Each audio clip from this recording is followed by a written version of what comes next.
بسم اللہ الرحمن الرحیم نحمد و نصلی علی رسولہ الکریم اما بعد قال تعالی وَلَقَدْ آتَيْنَا لُقْمَانَ الْحِكْمَةَ أَنِ اشْكُرْ لِي لِلَّهِ وَمَنْ يَشْكُرْ فَإِنَّمَا يَشْكُرُ لِنَفْسِهِ وَمَنْ كَفَرَ فَإِنَّ اللَّهَ غَنِيٌّ حَمِيدٌ وَإِذْ قَالَ لُقْمَانُ لِابْنِهِ وَهُوَ يَعِظُهُ يَا بُنَيَّ لَا تُشْرِكْ بِاللَّهِ إِنَّ الشِّرْكَ لَظُلْمٌ عَظِيمٌ صدق اللہ العظیم۔ یہ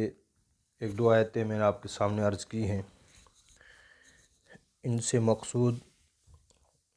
صاحبان الہند حضرت مولانا احمد سعید صاحب رحمۃ اللہ علیہ دہلوی نے حضرت لقمان علیہ السلام کا ایک عجیب و غریب قول نقل فرمایا ہے، اور اس وقت اس کی تشریحی مقصود ہے جو کہ حضرت مختصر کی ہے، اور وہ کیا ہے؟ حضرت لقمان علیہ السلام کا قول نقل فرمایا۔ انہوں نے فرمایا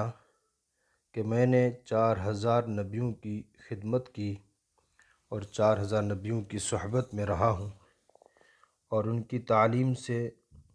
فیضیاب ہوا ہوں، اور ان کے ارشادات سنے ہیں، اور تمام انبیاء علیہم السلام کی تعلیمات اور ارشادات سے 8 باتیں میں نے خلاصے کے طور پہ حاصل کی ہیں۔ یعنی 4000 نبیوں کی صحبت اختیار کرنے والے لقمان حکیم علیہ السلام نے 8 باتیں خلاصے کے طور پر حاصل کی ہیں۔ گویا کہ یہ 8 باتیں ان حضرات کی تعلیمات کا خلاصہ اور نچوڑ ہے، اور ان تعلیمات کا لب لباب ہے، جو کہ ہماری شریعت میں بھی ان کی بہت تاکید آئی ہے، اور ان پر چلنے کی ترغیب دی گئی ہے، اور ان باتوں سے ہٹ کر زندگی گزارنے پہ نقصانات اور اپنی آخرت کو خراب کرنے کی باتیں آئی ہیں، کہ فرمایا کہ جو ان 8 باتوں پہ عمل کرے گا وہ گویا کہ اپنی دین پر قائم ہے، اور وہ آدمی دنیا اور آخرت کی کامیابیاں سمیٹ سکتا ہے، اور ہر قسم کی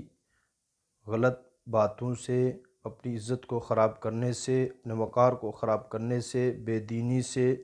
چغل خوری، غیبت، بد نظری، گناہ، شرمگاہ کی حفاظت وغیرہ، ان ساری چیزوں سے بچے گا، اور دین عالی پر چلنے کی اس کو توفیق ملے گی۔ زنا سے بچے گا، اور شرمگاہ کی حفاظت کر سکے گا، نظر کی حفاظت بھی کر سکے گا۔ وہ چند باتیں کون کون سی ہیں؟ اور وہ 8 باتیں جو حضرت لقمان علیہ السلام نے 4000 نبیوں سے اور ان کی تعلیمات سے حاصل کی ہیں بطور خلاصہ۔ فرمایا سب سے پہلی بات وہ یہ ہے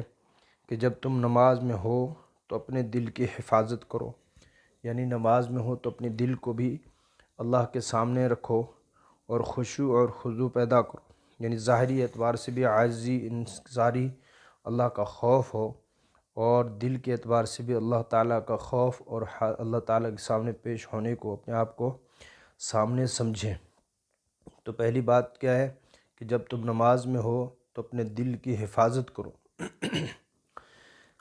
دوسری بات یہ ہے کہ جب تم دسترخوان پر ہو تو اپنے حلق کی حفاظت کرو، یعنی بے تکا کھانا نہ کھاؤ، حلال روزی کی کوشش کرو، حرام سے بچو، اور اتنا زیادہ نہ کھاؤ کہ حلق تک واپس آ جائے، کہ جس کی وجہ سے بیماریاں بڑھ جائیں، جس کی وجہ سے نقصان ہو۔ مشہور ہے نا کہ کھانا اگر کسی کا ہے پیٹ اپنا ہے، کھانا اگر کسی دوسرے شخص کا ہے تو پیٹ اپنا ہے۔ تیسری بات یہ ہے کہ جب تم لوگوں کے درمیان میں بیٹھو تو اپنی زبان کی حفاظت کرو، غیبت نہ بولو، اور جو ہے جھوٹ نہ بولو، گالیاں نہ دو، کسی پر تہمت نہ لگاؤ، بہتان نہ لگاؤ، فضول باتوں سے اپنی حفاظت کرو۔ تو تیسری بات کیا ہے؟ جب تم لوگوں کے درمیان میں بیٹھو تو اپنی زبان کی حفاظت کرو۔ چوتھی بات یہ کہ جب کسی کے گھر جاؤ تو اپنی نظروں کی حفاظت کرو، یعنی جب کسی کے گھر گئے تو وہاں جو ایسی چیز پر نظر پڑنا جس میں لالچ پیدا ہو، یا غیر محرم ہے اس کے اوپر نظر پڑے، تو ہر قسم کی چیز سے اپنی نظر کی حفاظت کرنا۔ اپنا گھر چھوٹا ہے، دوسرے کا گھر بڑا دیکھا، اس پر جو نظر پڑ گئی، اس کی چیزیں دیکھی، اس پر نظر پڑ گئی، تو اپنی نظر کی حفاظت کریں، جتنی ضرورت ہے اتنی ضرورت پوری کر کے واپس۔ پانچویں بات یہ ہے کہ اللہ تعالیٰ کو ہمیشہ یاد رکھو، چلتے پھرتے اٹھتے بیٹھتے ہر وقت اللہ تعالیٰ کو یاد رکھو۔ اور اللہ پاک فرماتے ہیں جب تم مجھے یاد کرتا ہے تو میں بھی یاد کرتا ہوں، اپنے دل میں یاد کرتا ہے تو میں اپنے دل میں یاد کرتا ہوں، جب تم کسی مجمع میں کرتا ہے میں اس سے بہتر یعنی فرشتوں کی مجلس میں یاد کرتا ہوں۔ اور چھٹی بات کیا ہے کہ موت کو ہمیشہ یاد رکھو۔ جو آدمی موت کو ہمیشہ یاد رکھتا ہے وہ ہر قسم کے گناہ سے بچتا ہے اور آخرت کی تیاری میں لگا رہتا ہے اور دنیا سے بے غرض ہو جاتا ہے، بے ذوق ہو جاتا ہے اور آخرت کی تیاری میں لگا رہتا ہے، قبر حشر کو یاد رکھتا ہے، ورنہ آدمی غافل ہو جاتا ہے۔ اور فرمایا ساتویں بات یہ ہے کہ جب تم کسی کے ساتھ اچھا سلوک کرو اور احسان کرو اس پر، تو احسان کرنے کے بعد اس کو ہمیشہ کے لیے بھول جاؤ، کہ ایسا نہیں کہ بعد میں جتاتے رہے۔ اور جب احسان کیا ہے تو اللہ کے لیے کیا ہے تو کہتے ہیں کہ نیکی کر کے دریا میں پھینک دو، یعنی اس کو بھول جاؤ، کہ کبھی کسی وقت یہ ذہن میں بھی نہ آئے کہ میں نے اس کے ساتھ نیکی کی ہے، میں نے اس کے ساتھ بھلائی کی ہے۔ اور آٹھویں بات کیا ہے کہ جو شخص تمہارے ساتھ بدسلوکی کرے، یعنی تمہیں تکلیف دے، تمہیں ایذا پہنچائے، تمہیں تکلیف دے، تو اس کو بھی بھول جاؤ اللہ کے لیے، کس نے کبھی تکلیف دی تھی اس کو اللہ کے حوالے کر دو۔ تو فرمایا یہ 8 باتیں ہیں جو حضرت لقمان علیہ السلام نے انبیاء علیہ السلام اور وہ بھی 4000 نبیوں کی صحبت سے حاصل کی ہیں۔ یہ ہماری شریعت میں بھی اس کی بہت تاکید آئی ہے، اس لیے جو ہے ہم اپنی خاص طور پہ جو نظر کی حفاظت ہے